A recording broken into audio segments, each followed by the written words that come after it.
Hey everyone, and welcome back to the Hacker Stacker channel. A common statement I hear with precious metals, especially from non-stackers, is, "It's only worth what we say it's worth." And the statement is framed to presume precious metals are worthless. This statement is based partly in truth because without people, precious metals are just another compound.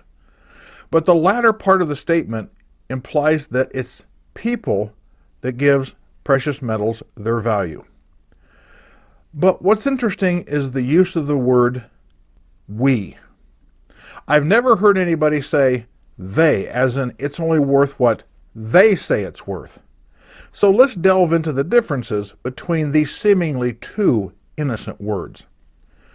First, we must define who we and they are.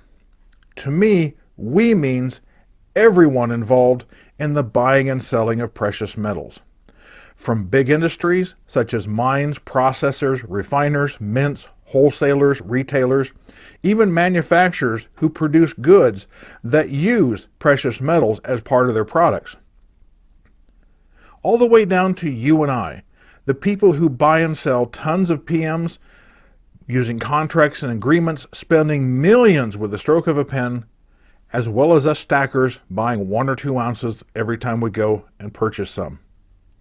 Whether we buy an ounce or two at a time or a monster box, we, in a small way, have a say in the price of silver.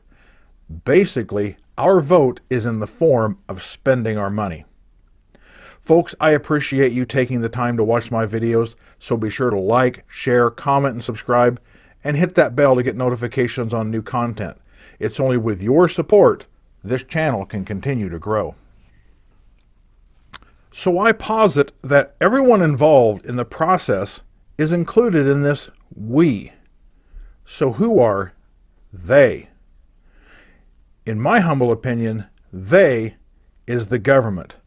They are the ones who print our currency, and they are the ones that put the numbers on them and declare its value.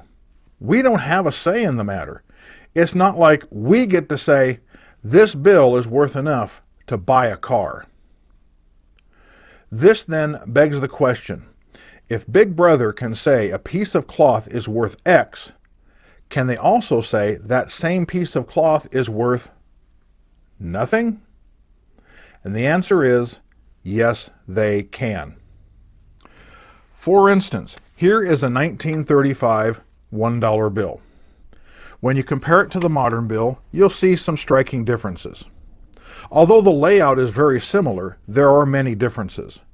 You can see the details around the ones are different. Also, the treasury seal and the serial numbers are printed in blue.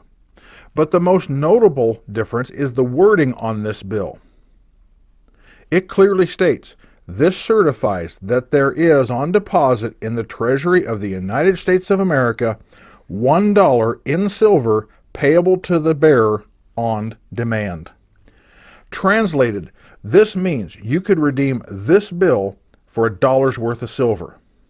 However, by 1968, the government, they, reneged on this promise and started issuing Federal Reserve notes, not silver certificates. The Federal Reserve notes were redeemable for nothing more than another Federal Reserve note. In short, the government said, no more silver for you, here's a sawbuck instead. Okay, this shows how the government is willing to drastically reduce their interpretation of what value is. But can they declare the currency you hold as worthless? Truth be told, they can.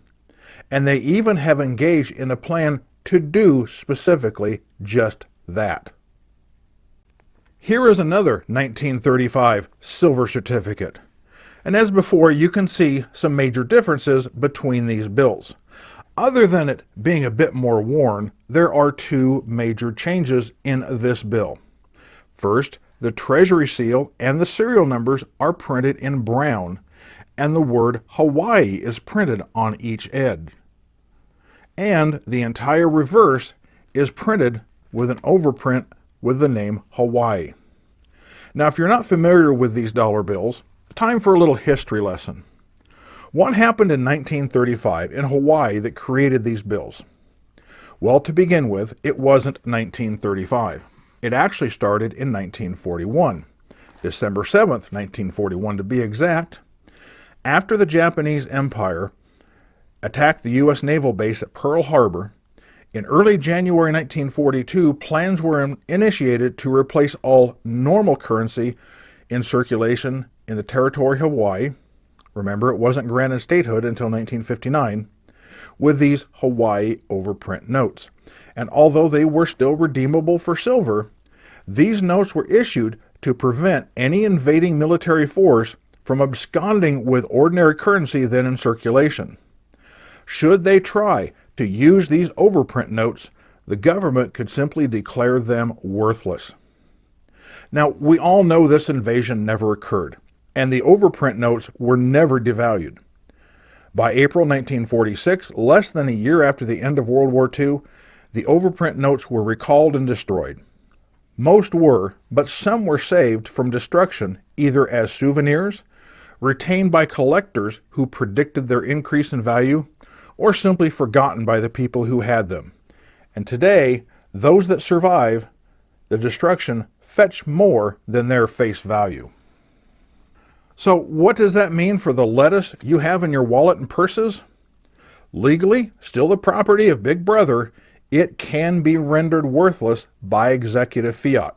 And what does fiat mean? In short, by arbitrary order, meaning they can say it's worth something, we just go along with it. But keep in mind, they can easily say your, or rather their, currency is worthless. And history is peppered with such actions all over the world. Just remember, they say this is worth something, we say this is worth something.